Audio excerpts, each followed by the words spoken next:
ecological balance?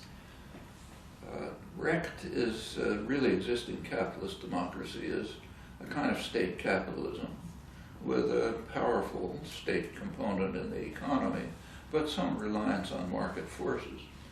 And the market forces that exist are shaped and distorted in the interests of the powerful by state power, which is heavily under the control of concentrations of private power, so there's close interactions.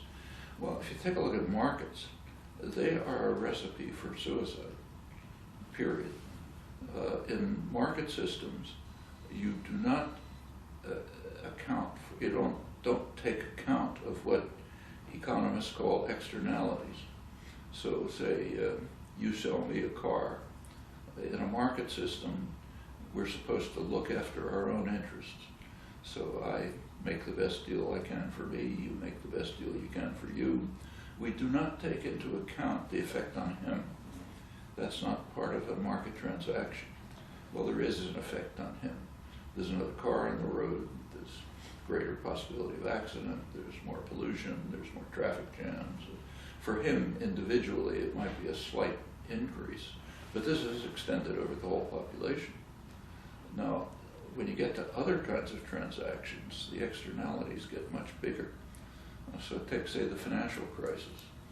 One of the reasons for it is that there are several, but one is that in market transactions, say if Goldman Sachs makes a risky transaction, they, if they're paying attention, cover their own potential losses. They do not take into account what's called systemic risk. That is the possibility that the whole system will crash if one of their risky transactions goes bad. That just about happened with AIG, the huge insurance company. They were involved in risky transactions which they couldn't cover. The whole system was really going to collapse. But of course, state power intervened to rescue them. The task of the state is to rescue the rich and the powerful and to protect them. And if that violates market principles, okay, we don't care about the market principles. The market principles are essentially for the poor. But systemic risk is an externality that's not considered, which would bring down the financial system repeatedly if you didn't have state power intervening. Well, there's another one that's even bigger. That's destruction of the environment. Destruction of the environment is an externality. In market interactions, you don't pay attention to it.